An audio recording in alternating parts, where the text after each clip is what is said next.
Hey guys, today I'm going to show you how to upload a PDF document to Google Bard.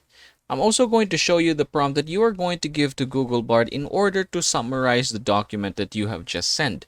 So here's how we are going to do it. Basically, you're just going to go to bard.google.com, and then from here, you're just going to enter a prompt. And the prompt that I have here is give me a short summary of the PDF document in this link. Now, the link that we have is this one. So basically, this is a research about the importance of education.